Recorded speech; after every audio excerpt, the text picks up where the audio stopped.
Hello viewers, welcome back to my YouTube channel ರುಚಿ ಮತ್ತು ಸ್ವಾದ. ಹಾಗೆ ನಮ್ಮ ಚಾನಲ್ಗೆ ಸಪೋರ್ಟ್ ಮಾಡಿ ಸಬ್ಸ್ಕ್ರೈಬ್ ಮಾಡ್ಕೊಳ್ಳಿ ಅಂತ ಹೇಳ್ತಾ ಬನ್ನಿ ವಿಡಿಯೋನ ಸ್ಟಾರ್ಟ್ ಮಾಡೋಣ. ತುಂಬ ದಿನದ ನಂತರ ಒಂದು ಸಿಂಪಲ್ ಲಾಂಗ್ ವಿಡಿಯೋ ಮಾಡೋಣ ಅಂತ ಪ್ಲ್ಯಾನ್ ಮಾಡಿಕೊಂಡು ಹಾಗೆ ಶೂಟ್ ಕೂಡ ಮಾಡ್ಕೊಂಡ್ವಿ. ಈಗ ಸದ್ಯಕ್ಕೆ ನಾವು ಚಿಕ್ಕ ತಿರುಪತಿನಲ್ಲಿರೋ ನಮ್ಮ ಫ್ರೆಂಡ್ ಮನೆಗೆ ಬಂದಿದ್ವಿ. ಇದು ಬಂದು ಮಾಲೂರು ತಾಲೂಕು ಕೋಲಾರ ಡಿಸ್ಟಿಕ್ಕಿಗೆ ಬರುತ್ತೆ. So after A long back actually ನಾವು ಮೀಟ್ ಮಾಡ್ತಾ ಇರೋದು. ಸೊ ನಾವೆಲ್ಲ ಬಂದಿರೋದ್ರಿಂದ ಅವರೂ ಓಕೆ ಮಟನ್ ಬಿರಿಯಾನಿ ಏನಾದರೂ ಮಾಡೋಣ ಅಂತ ಅಂದ್ಕೊಂಡ್ರು. ಸರಿ ಓಕೆ ಮಾಡೋಣ ಅಂತ ಅಂದ್ಕೊಂಡು ನಾವು ಅವಳು ಎಲ್ಲ ಆಲ್ರೆಡಿ ಬಿರಿಯಾನಿಗೆಲ್ಲ ಪ್ರಿಪರೇಷನ್ಸ್ ಎಲ್ಲ ಮಾಡಿಕೊಡ್ತಿದ್ಲು.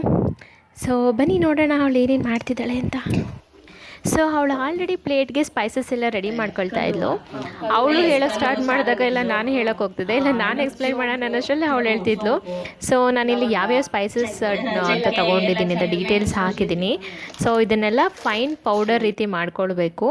ಸೊ ಆ ಫ್ಲೇವರ್ ತುಂಬಾ ಚೆನ್ನಾಗಿರುತ್ತೆ. ನಾವು ಪ್ಯಾಕ್ಡ್ ಸ್ಪೈಸ್ ತಗೊಂಡು ಹಾಕ್ಕೊಳ್ಳೋದಕ್ಕಿಂತ ಈ ರೀತಿ ಇನ್ಸ್ಟೆಂಟಾಗಿ ರೆಡಿ ಮಾಡಿಕೊಂಡು ನಾವು ಹಾಕ್ಕೊಳ್ಳೋದ್ರಿಂದ ಏನದು ಟೇಸ್ಟ್ ಇನ್ನೂ ಡಬಲ್ ಆಗುತ್ತೆ, ಚೆನ್ನಾಗಿರುತ್ತೆ ಆ್ಯಕ್ಚುಲಿ.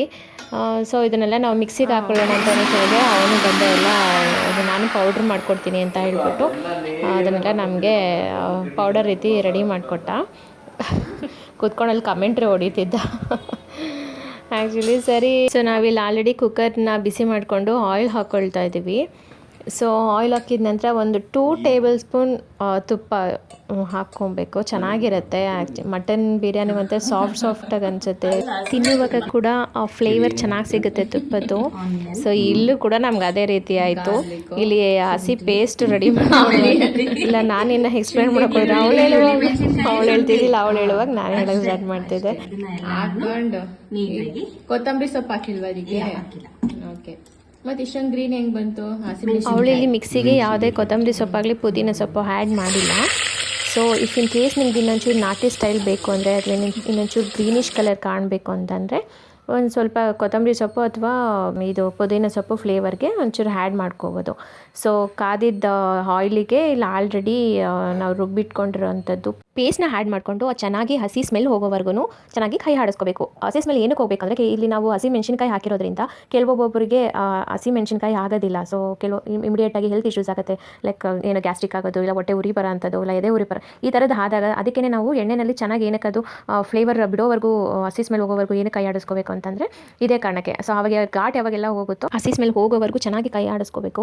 ಇಲ್ಲ ಅಂದರೆ ಅದು ಟೇಸ್ಟ್ ನಿಜವಾಗ್ಲೂ ಸಿಗೋದಿಲ್ಲ. ನಾವು ಇದೇ ಅಂತಲ್ಲ, ನಾವು ಯಾವುದೇ ಒಂದು ಬಿರಿಯಾನಿ ಐಟಮ್ಸ್ ಏನೇ ವೆಜ್ ಆಗಿರ್ಬೋದು ನಾನ್ ವೆಜ್ ಆಗಿರ್ಬೋದು ಮಾಡುವಾಗ ನಾವು ಹಸಿದು ಏನೇ ನಾವು ರುಬ್ಬಿಟ್ಕೊಂಡಿರೋಂಥದ್ದು ಏನೇ ಹಾಕೊಂಡ್ರು ನಾವು ಚೆನ್ನಾಗಿ ಕೈ ಆಡಿಸ್ಕೋಬೇಕು. ಸೊ ಇಲ್ಲಿ ಅವಳು ಆಲ್ರೆಡಿ ಅದು ಪೌಡರ್ ಮಾಡ್ಕೊಂಡಿರೋಂಥದ್ದು ಒಂದು 3 ಟೇಬಲ್ ಸ್ಪೂನ್ ಮತ್ತು ಇನ್ನೊಂದು ಸ್ವಲ್ಪ 1/4 ಟೀ ಸ್ಪೂನ್ ಹಾಕೊಂಡಿದ್ದಾಳೆ ಸ್ಪೈಸ್ ಪೌಡರ್ನ, ಏನು ನಾವು ಪೌಡರ್ ಮಾಡ್ಕೊಂಡಿದ್ವಲ್ಲ.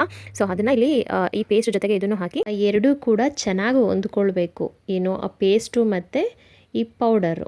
ನಾವಿಲ್ಲಿ ಕಡಿಮೆ ಇಂಗ್ರೀಡಿಯೆಂಟ್ಸ್ ಯೂಸ್ ಮಾಡಿರೋದ್ರಿಂದ ಟೈಮು ಏನು ಜಾಸ್ತಿ ತಗೊಳ್ಳೋದು ಇಲ್ಲ, ಬೇಗನೂ ಮಾಡ್ಕೋಬೋದು ಮತ್ತು ಕ್ವಿಕ್ಕಾಗಿ ಆಗುತ್ತೆ, ಸಿಂಪಲ್ಲಾಗೂ ಇರುತ್ತೆ. ಆಲ್ರೆಡಿ ಇಲ್ಲಿ ಮಟನ್ ಕೂಡ ರೆಡಿಯಾಗಿದೆ. ಸೊ ಈ ಮಟನ್ಗೆ ಏನಿಲ್ಲ, ನೀರು ಮತ್ತು ಉಪ್ಪು, ಅರಿಶಿಣ ಪುಡಿ ಈ ಮೂರನ್ನು ಹಾಕಿ ಒಂದು 2 ರಿಂದ 3 ವಿಜಿಲ್ನ ನಾವಿಲ್ಲಿ ಕೂಗಿಸ್ಕೊಂಡಿದ್ದೀವಿ. ಸೊ ಅದು ಮಟನ್ ಕೂಡ ರೆಡಿಯಾಗಿದೆ. ಸೊ ಇದ್ರ ಜೊತೆಗೆ ನಾವು ಕಟ್ ಮಾಡಿ ಇಟ್ಕೊಂಡಿರೋ ಅಂಥ ಕೊತ್ತಂಬರಿ ಸೊಪ್ಪು ಮತ್ತು ಪುದೀನ ಸೊಪ್ಪು ಇವೆರಡನ್ನು ಹಾಕಿ ಮಿಕ್ಸ್ ಮಾಡ್ಕೊಂಡಿದ ನಂತರ ಇದಕ್ಕೆ ಸ್ವಲ್ಪ ಅರಿಶಿಣ ಪುಡಿ ಮತ್ತು ಒಂದು 2 ಟೇಬಲ್ ಸ್ಪೂನ್ ಆಗೋಷ್ಟು ಅಚ್ಚ ಖಾರದ ಪುಡಿನ ಹಾಕ್ಕೊಂಡು ಸ್ವಲ್ಪ ಹೊತ್ತು ಬೆರೆಸ್ಕೋಬೇಕು. ಬೆರೆಸ್ಕೊಂಡಿದ ನಂತರ ನಾವೇನಿಲ್ಲಿ ಬೇಯಿಸಿಟ್ಕೊಂಡಿದ್ವಲ್ಲ ಮಟನ್ನು, ಆ ಮಟನ್ನೆಲ್ಲನೂ ಈ ಮಸಾಲಾಗೆ ಹಾಕ್ಕೋಬೇಕು. ಹಾಕ್ಕೊಂಡು ಎಲ್ಲ ಬೆರೆಸ್ಕೋಬೇಕು. ಮತ್ತು ಆ ನೀರನ್ನು ವೇಸ್ಟ್ ಮಾಡೋದೇನು ಬೇಡ, ಅದು ಹೇಗಿದ್ರು ಬಿಸಿ ನೀರೇ ಅಲ್ವಾ, ಇದನ್ನು ನಾವು ಮತ್ತೆ ಅಕ್ಕಿ ಹಾಕಿದ ನಂತರ ಹಾಕ್ಕೊಳ್ಳೋದಕ್ಕೆ ಸರಿ ಹೋಗುತ್ತೆ. ಮತ್ತು ಈ ಮಟನ್ನೆಲ್ಲ ಒಂದು ಸತಿ ಮಸಾಲೆಗೆ ಇಟ್ಕೊಳ್ಳೋ ಥರ ನೀಟಾಗಿ ಬೆರೆಸ್ಕೊಂಡು ರುಚಿಗೆ ನಮಗೆ ಎಷ್ಟು ಉಪ್ಪು ಬೇಕಾಗುತ್ತೋ ಅಷ್ಟನ್ನು ಉಪ್ಪು ಹಾಕ್ಕೋಬೇಕು.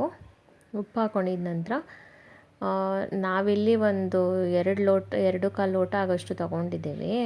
ನಂತರ ಇದಕ್ಕೆ ಒಂದು 3 ಟೇಬಲ್ ಸ್ಪೂನ್ ಆಗೋಷ್ಟು ಮೊಸರನ್ನ ಆ್ಯಡ್ ಮಾಡ್ಕೋತೇವೆ. ಮೊಸರು ಆ್ಯಡ್ ಮಾಡ್ಕೊಳ್ಳೋದ್ರಿಂದನೂ ಕೂಡ ಮಟನ್ ಆಗಿರಲಿ ಚಿಕನ್ ಆಗಿರಲಿ ಸ್ವಲ್ಪ ಸಾಫ್ಟ್ ಕನ್ಸಿಸ್ಟೆನ್ಸಿ ಥರ ಬರುತ್ತೆ. ಮನೇಲಿ ನೀರು ಒಂಚೂರು ಖಾಲಿ ಆಗಿತ್ತು ಅಂತ ನನ್ನ ಫ್ರೆಂಡು ನೀರು ತರಕ್ಕೆ ಹೋಗಿದ್ದ, ಈಗ ಜಸ್ಟ್ ಬಂದ. ಸೊ ಇದನ್ನೆಲ್ಲ ಇನ್ನೇನು ಮಟನ್ ಹಾಕ್ತಾ ಬರ್ತಾಯಿದೆ. ನಾನು ಒಂಚೂರು ಮಾಡ್ತೀನಿ ಕೊಡಿ ಅಂತ ಅಂದು ಬಿಲ್ಡಪ್ ಅಂತ ಹೇಳಿದೆ. ಸರಿ ಅಂತ ಅಲ್ಲಿ ಕೈ ಆಡಿದ್ರು ಹೋದ ಆ ಕಡೆಗೆ. ನಂತರ ಅದೇನು ನಾವು ಮಟನ್ನ ಬೇಯಿಸಿಟ್ಕೊಂಡಿದ್ದಂಥ ನೀರನ್ನ ಒಂದು ಸ್ವಲ್ಪ ಹಾಕ್ಕೊಂಬಿಟ್ಟು ಅದು ಸ್ವಲ್ಪ ಲೈಟಾಗಿ ಎಣ್ಣೆ ಬಿಟ್ಕೋಬೇಕು. ಅದಾಗಿದ ನಂತರ ನಾವೇನು ತೊಳೆದು ಎತ್ತಿಟ್ಕೊಂಡಿದ್ವಿ, ನೆನೆಸಿಟ್ಕೊಂಡಿದ್ವಿ ಅಕ್ಕಿನ. ಸೊ ಆ್ಯಕ್ಚುಲಿ ಒಂದು 10 to 20 ಮಿನಿಟ್ಸು ಅಕ್ಕಿನ ನೆನೆಸಿಟ್ರೆ ಚೆನ್ನಾಗಿ ಒದಗುತ್ತೆ, ಅನ್ನ ಕೂಡ ತುಂಬ ಚೆನ್ನಾಗಾಗತ್ತೆ. ಸೊ ಅಕ್ಕಿನ ನಾವು ಏನು ತೊಳೆದಿಟ್ಕೊಂಡಿದ್ವಿ ಆ ಅಕ್ಕಿನ ಈ ಮಸಾಲೆಗೆ ಆ್ಯಡ್ ಮಾಡ್ಕೊತಾ ಇದ್ದೀವಿ. ಆ್ಯಡ್ ಮಾಡಿಕೊಂಡು ಚೆನ್ನಾಗಿ ಮಿಕ್ಸ್ ಮಾಡ್ಕೋಬೇಕು.